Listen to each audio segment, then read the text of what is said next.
Hi friends, I am Abhishek. Welcome to my YouTube channel the ocean of Shiksha. तो अभी हम class 12 का जो हमारा 7 चैप्टर है सिक्योरिटी इन कंटेम्प्रोरी वर्ल्ड, उसका आज हम लेक्चर 3 डिस्कस कर रहे हैं। इससे पहले ऑलरेडी हमने इसके 2 लेक्चर को डिस्कस कर लिया था। आज के वीडियो में हम क्या क्या डिस्कस करेंगे? आज के वीडियो में हम टोटल 5 टॉपिक डिस्कस करेंगे और आज हमारा चैप्टर 7 भी कंप्लीट हो जाएगा।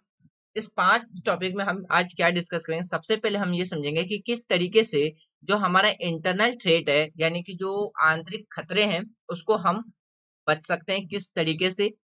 फिर हम समझेंगे कि जो हमारा अनकन्वेंशनल डेंजरस है, यानी कि अपरंपरागत जो हमारे खतरे हैं, उससे हम कैसे बच सकते हैं। फिर हम डिस्कस करेंगे कि जो इंडिया की जो सिक्योरिटी पॉलिसी है वो किस तरीके रही है, उसके बारे में हम डिस्कस करेंगे। फिर टेररिज्म के बारे में डिस्कस करेंगे कि आतंकवाद किसे कहते हैं, आतंकवाद होता क्या है, उसके बारे में डिस्कस करेंगे। और हमारी कंट्री और आतंकवाद के बारे में भी डिस्कस करेंगे आज। यानी कि हमारा जो लेक्चर 3 है चैप्टर्स में, जो हमारा चैप्टर 7 है क्लास 12 की जो फर्स्ट बुक है कंटेम्प्रोरी वर्ल्ड पॉलिटिक्स, वो कंप्लीट हो जाएगा। कल हम इसका चैप्टर 8 डिस्कस करेंगे। आज की वीडियो स्टार्ट करने से पहले एक छोटी सी इन्फॉर्मेशन दे दूं कि हमारा वीडियो पैटर्न किस तरीके से चल रहा है, आगे किस तरीके से और कंटिन्यू होता रहेगा। उसके बाद आज हम अपना आज का डिस्कशन कंटिन्यू करेंगे। सबसे पहले हम बात करते हैं कि क्लास 6 से लेकर के क्लास 12 तक में हम क्या कर रहे हैं, एनसीईआरटी को डिस्कस कर रहे हैं, जिसमें भी हम पॉलिटी डिस्कस कर रहे हैं। इसमें हमने क्लास 6 से लेकर के क्लास 11 की जो फर्स्ट एंड सेकेंड बुक है, इन दोनों को हमने क्या कर रखा है, कंप्लीट कर लिया है। भाई इन सब की वीडियो क्या है, ऑलरेडी प्लेलिस्ट पे अपलोडेड है, आप वहां जाकर के देख सकते हैं। अभी हम क्लास 12 की जो हमारी फर्स्ट बुक है कंटेम्प्रोरी, यानी कि समकालीन विश्व में जो राजनीति है, जिसको कि हमारा IR यानी कि इंटरनेशनल रिलेशंस की बात कर लीजिए या ग्लोबल पॉलिटिक्स की बात कर लीजिए, दोनों के लिए ये चैप्टर आपके लिए यानी कि जो बुक है एनसीईआरटी की वो हेल्पफुल रहने वाली है, इसलिए भी हम इसको कंटिन्यू कर रहे हैं। कल हम इसका चैप्टर 8 डिस्कस करेंगे। उसके बाद अगर हम बात करते हैं, अगर हम संडे की बात करते हैं, वीकेंड में हम वीकेंड में हम 27 year UPSC prelims questions paper discuss करते हैं, जिसमें हमने हिस्ट्री कंप्लीट कर लिया है। हिस्ट्री में हमने टोटल 556 एमसीक्यू क्वेश्चंस प्रैक्टिस किया है, जो कि 1995 से लेकर के 2021 तक में जो भी यूपीएससी ने अपने हिस्ट्री में हिस्ट्री से रिगार्डिंग क्वेश्चंस पूछे, उसको हमने ब्रीफली डिस्कस किया था। जिसमें हमने एशियन हिस्ट्री, मिडिवल, मॉडर्न और इंडियन नेशनल मूवमेंट को कवर किया है। अभी हम पॉलिटी डिस्कस कर रहे हैं, इसमें हमने लास्ट संडे 2001 से लेकर के 2003 तक के क्वेश्चंस को डिस्कस किया था। इसी तरीके से आगे हम, जब हमारा पॉलिटी कंप्लीट हो जाएगा, तब पॉलिटी के बाद हम डिस्कस करेंगे अपना जियोग्राफी, और जब जियोग्राफी कंप्लीट हो जाएगा तब उसके बाद हम स्टार्ट करेंगे अपना इकोनॉमिक्स, और इकोनॉमिक्स कंप्लीट होने के बाद हम डिस्कस करेंगे सीसेट, जो कि क्वालिफाइंग पेपर होता है।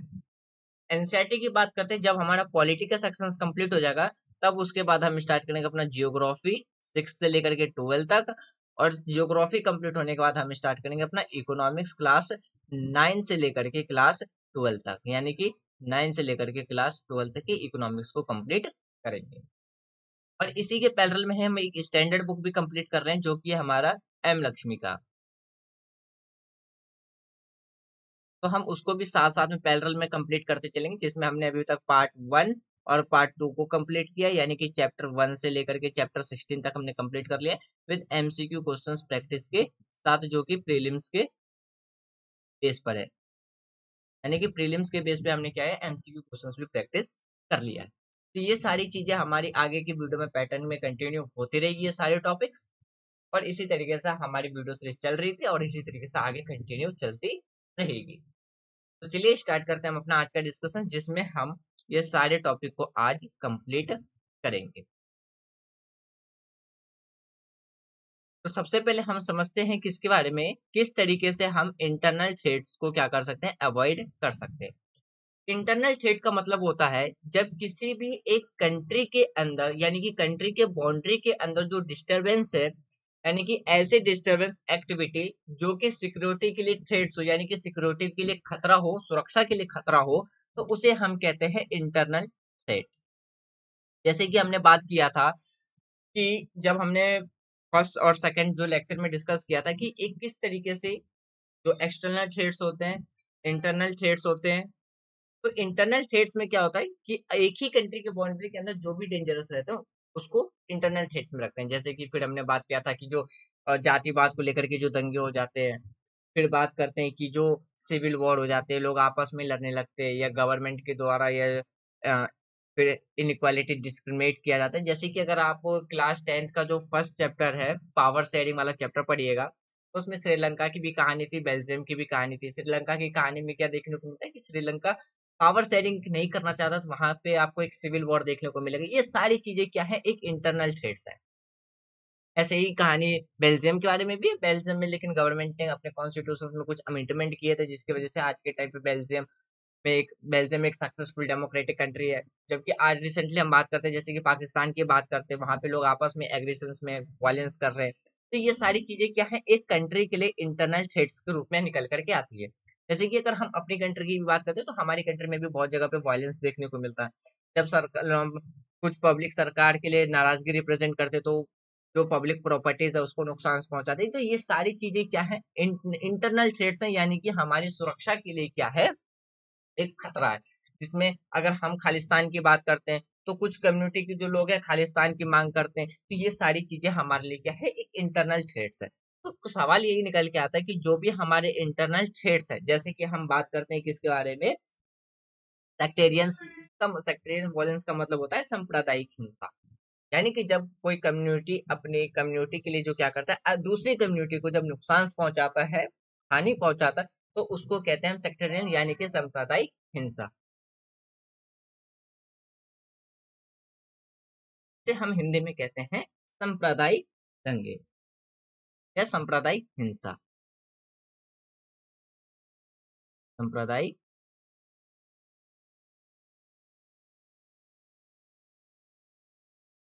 जिसमें जब कोई एक कम्युनिटी दूसरी कम्युनिटी को क्या करता है, सेपरेट करने लगता है, दबाने लगता है, तो उसको हम कहते हैं सांप्रदायिक दंगे।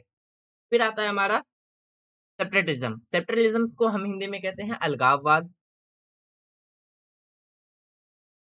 अलगाववाद, अलगाववाद का मतलब होता है, एक तरीके से आप इसको अगर अलग अलग करके पढ़ो, तो अलगाव प्लस वाद। अलगाव का मतलब होता है एक तरीके से अलग होना, अलग होना। और वाद का मतलब निकल के आता है आपका विचारधारा। तो आप कह सकते हो विचारधारा। तो यानी कि जब कुछ लोगों को अलग होने की जो विचारधारा होती है, उसे हम कहते हैं सेक्टरिज्म। जैसे कि अभी मैंने थोड़ी देर पहले बताया था कि हर एक कंट्री के लिए क्या है, एक थ्रेट्स है। जब वो अपने रीजन्स को, अपने एरियाज को वो सेपरेट करने की क्या करता है, कोशिश करता है। जैसे कि पंजाब के अंदर खालिस्तानियों के द्वारा क्या है, खालिस्तान की मांग की जाती है। तो ये एक तरीके का क्या निकल के आता है, एक अलगाववाद की विचारधारा निकल के आती है, और एक बहुत बड़ा थ्रेट्स है ये एक इंटरनल सिक्योरिटी के लिए। फिर हम बात करते हैं जैसे कि जातिवाद भी हमें देखने को मिलता है। ये सारी जहां पे आपको डाइवर्सिटी ज्यादा देखने को मिलेगी, वहां पे ऐसे ये जो जितने थ्रेड्स हैं, इंटरनल थ्रेड्स आपको ज्यादा देखने को मिलेगा। जैसे कि जातिवाद है, अगर हम अपनी कंट्री में भी देखें, तो आज के टाइम पे कुछ जगहों पे हमें क्या है, काफी ज्यादा जातिवाद देखने को मिलता है। ये हमारी कंट्री के लिए एक सबसे ज्यादा इंटरनल थ्रेड्स है। फिर बात करते हैं हमारे जैसे एथनिक वॉयलेंस। एथनिक वॉयलेंस का मतलब होता है जातीय हिंसा। जब अलग अलग जाति के लोग आपस में ही लड़ने लगते हैं सिर्फ जाति के नाम पे, तो ये हमारा निकल करके आता है क्या, एथनिक वॉयलेंस। फिर पॉलिटिकल इंस्टेबिलिटी। जैसे कि अगर हम पाकिस्तान का केस ले, तो यहाँ पे पॉलिटिकल इंस्टेबिलिटी है, कभी कोई भी पावर में आ जाता है। या हम अफगानिस्तान की बात करते हैं, तो ये सारी सिर्फ एग्जाम्पल से समझ सकते हैं कि ये सारी चीजें क्या हैं, एक कंट्री के लिए किस तरीके से इंटरनल थ्रेट्स हैं। ये सारी इंटरनल थ्रेट्स को अगर कंट्रोल नहीं किया गया या इसको सॉल्व आउट नहीं किया गया, तो ये सारे क्या है, एक कंट्री के सिक्योरिटी के लिए काफी ज्यादा डेंजरस माने जाते हैं। फिर बात करते हैं जो भी घटनाएं होती हैं वॉयलेंस से रिलेटेड, ये सारी हमारी चीजें क्या है कि हमारे इंटरनल थ्रेट्स है, और जरूरी है कि अगर हम अपनी कंट्री को मजबूती से रखें, अपने कंट्री की सिक्योरिटी को यानी कि अपनी सुरक्षा को और सुरक्षित करें, तो इन सब पे काम करना ये जरूरी है कि हम इन सब के लिए क्या करें, कोई ना काम करें कि किस तरीके से हम इसको कंट्रोल किया जा सकता है। तो इन सबको कंट्रोल करने के लिए क्या है, कुछ चीजें होती हैं, यानी कि अगर हम बात करते हैं कुछ रीजन से, हम कुछ तरीकों से हम क्या कर सकते हैं, इसको चेंज यानी कि इसको कंट्रोल कर सकते हैं। जैसे कि अब क्वेश्चन ये निकल के आता है कि आखिर हम किस तरीके से इन सब ये जो चुनौतियां हैं हम इसमें निपट सकते हैं। जैसे कि अगर हम बात करते हैं मेजर्स टू बी टेकन, यानी कि अगर हमें ये सारे जो प्रॉब्लम्स है, इन सभी सिक्योरिटी के लिए अगर हमें इन सबको अवॉइड करना है, इन सबसे बचना है, तो इसके लिए सबसे ज्यादा जरूरी ये है कि हमें क्या करना होगा, सबसे पहले एक फेयर पॉलिटिकल सिस्टम को स्टेब्लिश करना होगा।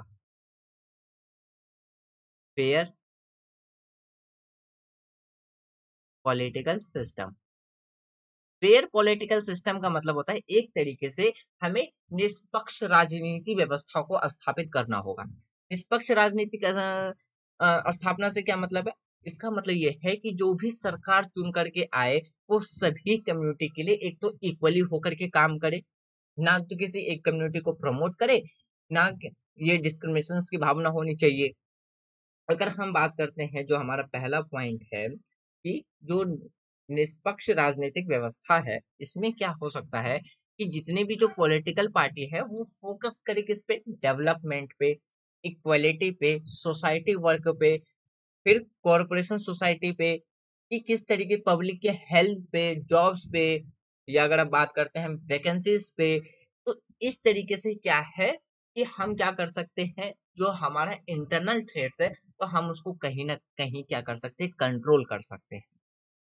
जब अगर हम बात करते हैं कि जैसे जैसे कंट्री डेवलप करती है, तो वहां पे सब लोगों के पास क्या एक अच्छे एजुकेशन आती है, हेल्थ आती है, फिर हम बात करते हैं कि लोगों की ग्रोथ होती है। आज के टाइम पे अगर हम बात करते हैं 1947, जब हमारा देश 15 अगस्त 1947 को आजाद हुआ, तो हमारे देश को सेपरेट करके अलग करके एक देश और बनाया गया था, पाकिस्तान। पाकिस्तान ये दो रीजन्स में डिवाइड हुआ था, एक हुआ था ईस्ट पाकिस्तान और एक हुआ था वेस्ट पाकिस्तान। अगर हम वेस्ट पाकिस्तान की बात करते हैं, तो आज के टाइम पे ये पाकिस्तान है, और जो ईस्ट पाकिस्तान की बात करते हैं वो आज के टाइम पे बांग्लादेश है।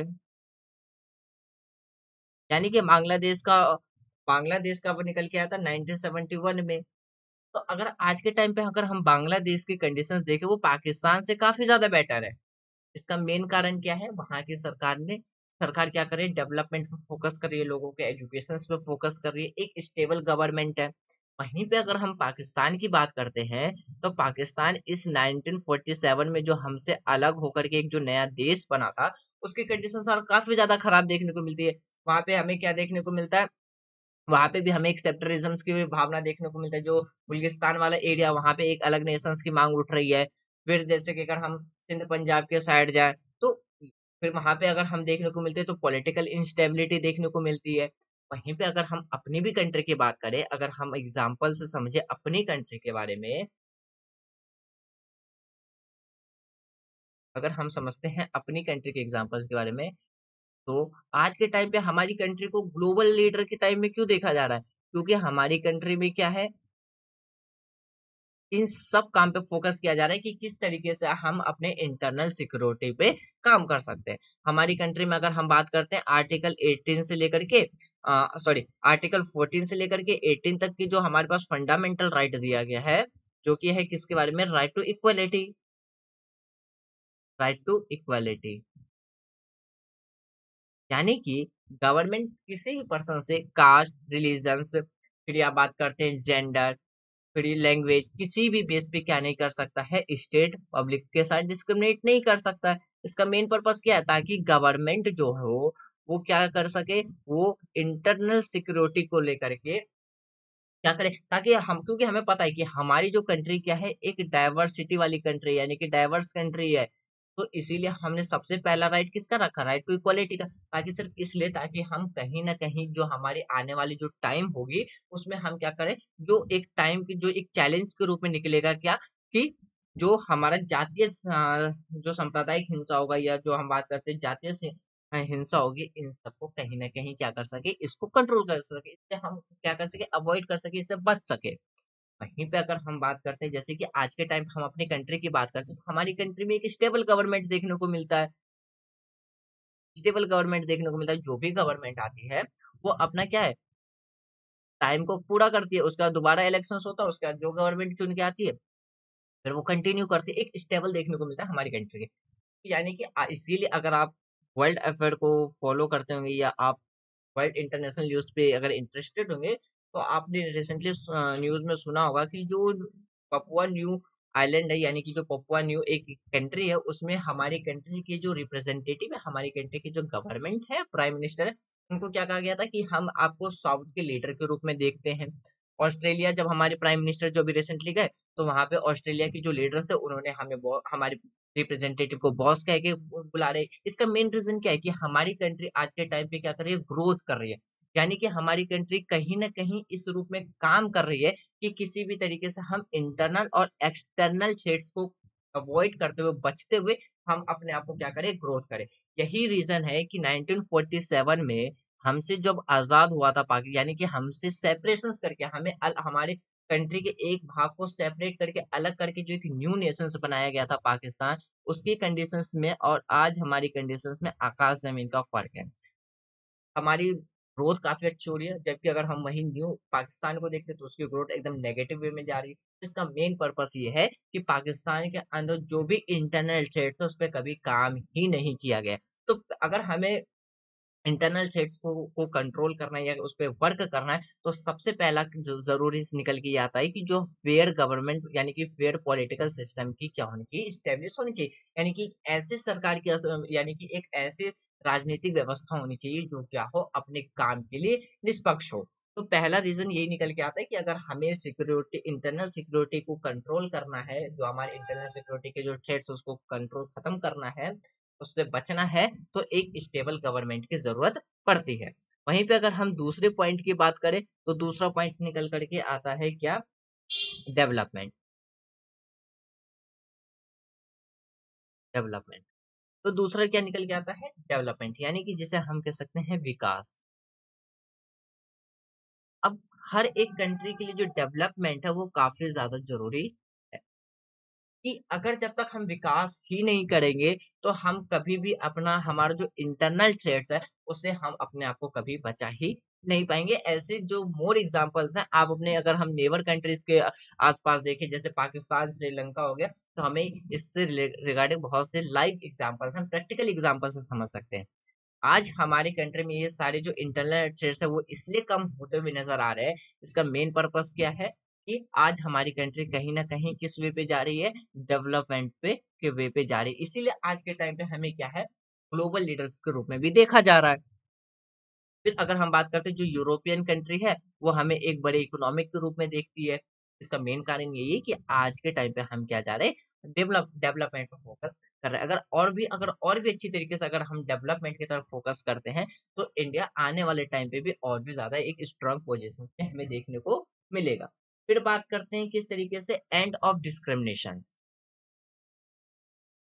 End of discrimination.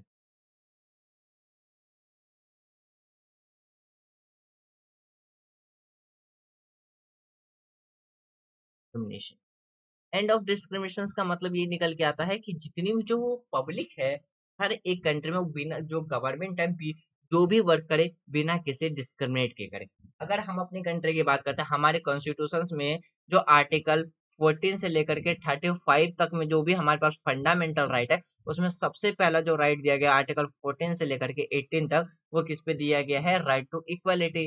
Right to equality देने का मतलब ही यही था कि जो भी हमारे रिप्रेजेंटेटिव निकल करके आए, वो बिना किसी डिस्क्रिमिनेशन के लिए वो क्या करे, अपने सोसाइटी मतलब कंट्री के डेवलपमेंट के लिए काम करे, ताकि वो किसी भी पर्सन के साथ, जो स्टेट है यानी कि जो हमारी कंट्री है, हमारा जो राज्य है या देश है, वो क्या हो, पब्लिक के साथ बिना डिस्क्रिमिनेट के वो क्या करते चले, उस पे काम करे। अगर कोई गवर्नमेंट के द्वारा ये डिस्क्रिमिनेट किया जाता है तो फंडामेंटल का अबोलिशन करते हुए हम क्या कर सकते हैं, हाई कोर्ट में या सुप्रीम कोर्ट में अपील कर सकते हैं कि भाई हमारे यहाँ पे फंडामेंटल का अबोलिशन हो रहा है, गवर्नमेंट हमसे डिस्क्रिमिनेट कर रही है रिलीजन्स के नाम पे, जेंडर के नाम पे। तो वहां पे क्या होगा, तुरंत सुप्रीम कोर्ट बीच में आ जाएगा कि भाई आप एक पर्सन के फंडामेंटल राइट का हनन नहीं कर सकते।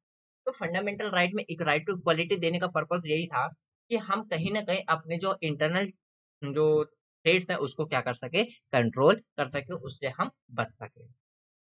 फिर बात करते हैं इक्वालिटी स्टैब्लिश करने की बात। जब हम अपनी सोसाइटी के अंदर इक्वालिटी स्टैब्लिश करते तो इक्वालिटी स्टैब्लिश करके भी क्या किया जा सकता है कि जो हमारे इंटरनल थ्रेट्स है उसको रोका जा सकता है, बचाया जा सकता है। जब हर एक पर्सन को क्या किया जाएगा, जब अगर हम हर एक पर्सन की बात करें, जब हर एक पर्सन को इक्वल अगर माना जाएगा तो क्या होगा, वो ये सारे ट्रेड्स हमें देखने को नहीं मिलेगा। तो इक्वल समझने का मतलब, या इक्वल रखने का ये मतलब नहीं है कि जो उनकी जो फालतू की जो डिमांड है, जैसे कि एक अलग स्टेट बनाने का मांग या अलग देश बनाने का मांग, हम उसको पूरा करते नहीं।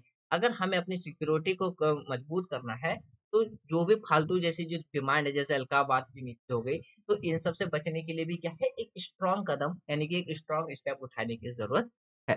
तो हम इस तरीके से क्या कर सकते हैं, जो इंटरनल थ्रेट्स है हम उसको क्या कर सकते हैं, कंट्रोल कर सकते हैं, यानी कि उससे हम बच सकते हैं। अब हमारा जो अगला टॉपिक निकल के आता है वो ये निकल के आता है कि हम किस तरीके से how to avoid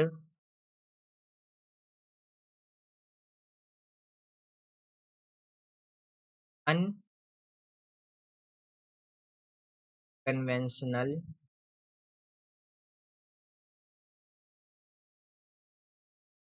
dangerous. Unconventional का मतलब होता है कि अपरंपरागत, यानी कि हम कैसे कंट्रोल कर सकते हैं जो कि हमारे अपरंपरागत जो खतरे हैं, अनकन्वेंशनल जो डेंजरस है उस। अगर हम बात करें, हमने ये ऊपर पहले ही डिस्कस कर रखा है, यानी कि हमने पहले की वीडियो में ऑलरेडी डिस्कस कर रखा है कि जो हमारा नॉन ट्रेडिशनल जो सिक्योरिटी है वो किसी एक देश की सॉल्व करने की बात नहीं, यानी कि कोई भी एक देश उसको सॉल्व नहीं कर सकता है। एग्जाम्पल के तौर पे हमने बात किया था जैसे कि ग्लोबल वार्मिंग के बारे में, ग्लोबल वार्मिंग हो गया, तो कुछ ऐसे जैसे प्रॉवर्टी हो गया, तो ऐसे बहुत से चैलेंजेस हैं जो किसी एक देश के द्वारा सॉल्व नहीं किए जा सकते हैं।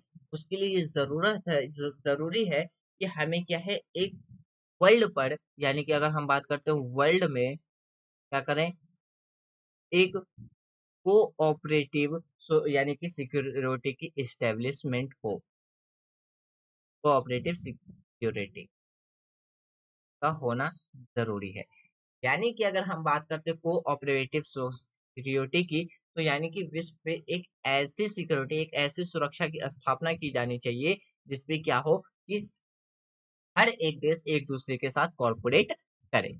जैसे कि आज के टाइम पे अगर हम ग्लोबल वार्मिंग की बात करते हैं तो जितने भी जो डेवलपमेंट नेशन है वो उनका कहना ये है कि भाई इसको रोकने में सबसे ज्यादा काम किसको करना चाहिए, तो जो डेवलपिंग कंट्री, क्यों, क्योंकि जो भी कार्बन एमिशंस प्रोड्यूस किए जा रहे हैं वो डेवलपिंग कंट्री के द्वारा किए जा रहे हैं। तो ग्लोबल अगर हम वर्ल्ड लेवल पे बात करते हैं तो हर एक कंट्री क्या है, अपनी रिस्पॉन्सिबिलिटी से, जो भी डेवलप कंट्री है वो अपनी रिस्पॉन्सिबिलिटी से बचने के लिए वो सारा भार किस पे डाल देती है, डेवलपिंग कंट्री पे डाल देती है। किस पे डाल देती है, डेवलपिंग कंट्री पे, डेवलपिंग कंट्रीज। तो इसीलिए जरूरत है कि अगर हम बात करते हैं जो भी हमारे अनकन्वेंशनल जो डेंजरस है, कि उसमें क्या हो, एक कोऑपरेटिव सोसाइटी की क्या होनी चाहिए, स्थापना होनी चाहिए। अगर हम कोऑपरेटिव सिक्योरिटी की बात करते हैं तो इसमें ऐसे बहुत से थ्रेट्स है, तो किसी एक कंट्री के लिए क्या है उसको सॉल्व कर पाना, उससे डील कर पाना पॉसिबल नहीं है। इसमें जरूरत है कि सारे कंट्री का क्या हो, एक साथ मिल करके आए और जो भी हमारी जो ग्लोबल थ्रेट्स है उस पर वो क्या करे, काम करे।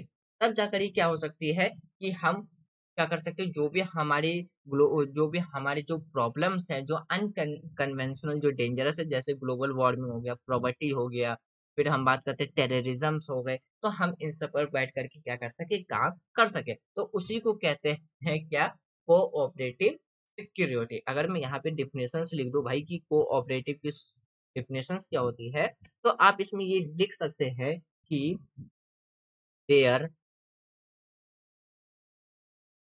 Are many such trades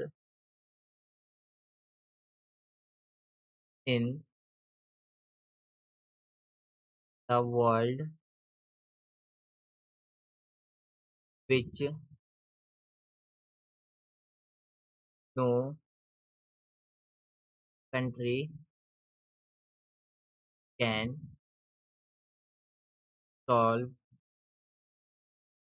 alone.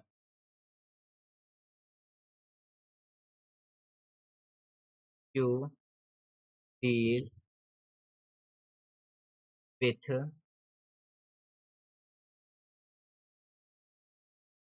these threats all countries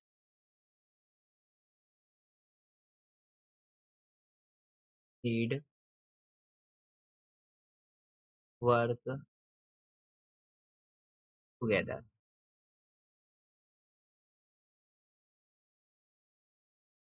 Together,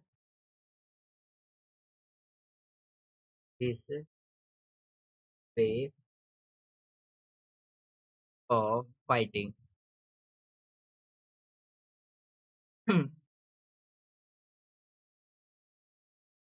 the threats are called cooperative security. Cooperative security.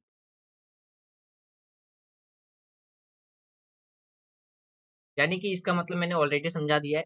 यानी कि देश के लिए, अगर हम बात करते हैं वर्ल्ड के लिए, कुछ ऐसी सिक्योरिटी है, ऐसे कुछ प्रॉब्लम्स, ऐसी कुछ थ्रेट्स है जो कि किसी एक कंट्री के लिए सॉल्व कर पाना पॉसिबल नहीं है। उसके लिए जरूरत है कि वो उसके लिए जरूरत है कि हर एक कंट्री एक दूसरे के साथ मिलकर के काम करे, तब जाकर के हम उस थ्रेट्स को क्या कर सकते हैं, कंट्रोल कर सकते हैं। इसी को हम कहते हैं कोऑपरेटिव सिक्योरिटी। फ्रेंड्स, आज का डिस्कशन हम इतना ही रखते हैं, बाकी के डिस्कशंस को हम लेक्चर 4 में कंटिन्यू करेंगे। इसका मेन पर्पस ये है कि अभी जो मेरा पीसी है वो काफी ज्यादा ओवर हीटेड हो रहा है, तो आगे के चैप्टर लेक्चर्स को हम नेक्स्ट टॉपिक में यानी कि नेक्स्ट लेक्चर में हम कंटिन्यू करेंगे। मुझे उम्मीद है कि अभी जो भी हमने अभी तक में जो डिस्कस किया है वो मैं आपको एक बार रिकॉल करवा देता हूँ, और मैं उम्मीद करता हूँ कि जो भी हमने डिस्कस किया वो आपको प्रॉपरली समझ में आ गया होगा। यदि कोई भी डाउट हो तो आप अपने डाउट को कमेंट बॉक्स में लिख देना। जब हम इसका लेक्चर 4 डिस्कस करेंगे तब उससे पहले हम अपने डाउट्स को क्लियर करेंगे, तब जाकर के हम अपने आगे के कंटिन्यू को यानी कि आगे के लेक्चर्स को क्या करेंगे, कंटिन्यू करेंगे। यानी कि अगर हमने इस चैप्टर में क्या क्या डिस्कस किया, तो इस चैप्टर में हमने सबसे पहले डिस्कस किया था, जो फर्स्ट लेक्चर में डिस्कस किया था, वो हमने सिक्योरिटी के बारे में डिस्कस किया था। इसके बारे में डिस्कस किया था लेक्चर 1 में, हमने डिस्कस किया था सिक्योरिटी के बारे में, यानी कि सिक्योरिटी कहते किसे हैं। फिर हमने डिस्कस किया था कि जो हमारा कंसेप्शन है सिक्योरिटी को लेकर के, जिसको हमने मेनली दो ग्रुप में डिवाइड कर रखा था, एक था हमारा एक्सटर्नल और दूसरा था हमारा इंटरनल। और फर्स्ट लेक्चर में ही हमने एक्सटर्नल के बारे में डिस्कस किया था कि एक्सटर्नल किसको को कहते हैं। फिर सेकेंड लेक्चर में हमने वो सॉरी जो हमारा लेक्चर हाँ जो हमारा लेक्चर सेकेंड था उसमें हमने क्या डिस्कस किया था, इंटरनल के बारे में डिस्कस किया।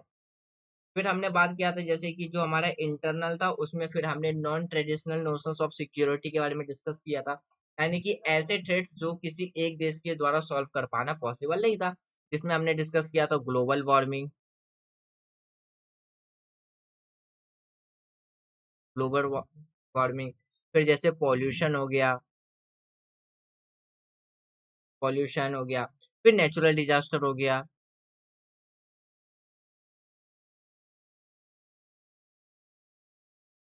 फिर बात करते हैं प्रॉपर्टी, तो ऐसे जो थ्रेट जो किसी एक कंट्री के द्वारा सॉल्व कर पाना पॉसिबल नहीं था, उसको हमने सेकंड लेक्चर में डिस्कस किया था। फिर हमने क्या डिस्कस किया था, किस तरीके से हम ये सारे डेंजर्स को अवॉइड कर सकते हैं, जिसमें हमने बात किया था बाय स्ट्रेंथिंग मिलिट्री पावर को बढ़ा करके। फिर हमने पावर बैलेंस यानी कि स्टैब्लिश ऑफ पावर बैलेंसिंग। फिर बात किया था adopting of coalitions policy by disagree यानी कि बाय डिसएग्रीमेंट के बारे में बात किया था। फिर बाय वेपन्स कंट्रोल, यानी कि वो ऐसे वे ऑफ फॉरवर्ड थे, या हम बात कर सकते हैं ऐसे पॉइंट्स थे जिससे हम क्या कर सकते थे कि जो भी हमारे थ्रेट्स थे उसको हम क्या कर सकते थे, कंट्रोल कर सकते थे। फिर हमने क्या डिस्कस किया था कि किस तरीके और आज की वीडियो में यानी कि लेक्चर 2 में हमने यहाँ तक डिस्कस किया था। आज के लेक्चर में हमने डिस्कस किया क्या, किस तरीके से अवॉइड कर सकते हैं हम इंटरनल थ्रेट्स को, किस तरीके से इंटरनल थ्रेट्स में क्या क्या पॉइंट्स थे, किस कारण से हमें इंटरनल थ्रेट्स देखने को मिलता है, फिर किस तरीके से उसको कंट्रोल किया जा सकता है। फिर हमने डिस्कस किया था कि जो हमारा अनकन्वेंशनल जो डेंजरस उसको किस तरीके से अवॉइड कर सकते थे। फिर कोऑपरेशन सोसाइटी के बारे में, सिक्योरिटी के बारे में डिस्कस किया। लेक्चर 4 में हम इंडिया की सिक्योरिटी पॉलिसी, फिर हम डिस्कस करेंगे उसमें क्या कि टेररिज्म और इंडिया एंड टेररिज्म के बारे में हम डिस्कस करेंगे किसमें, लेक्चर 4 में। तो thanks for watching friends, take care, जय हिंद।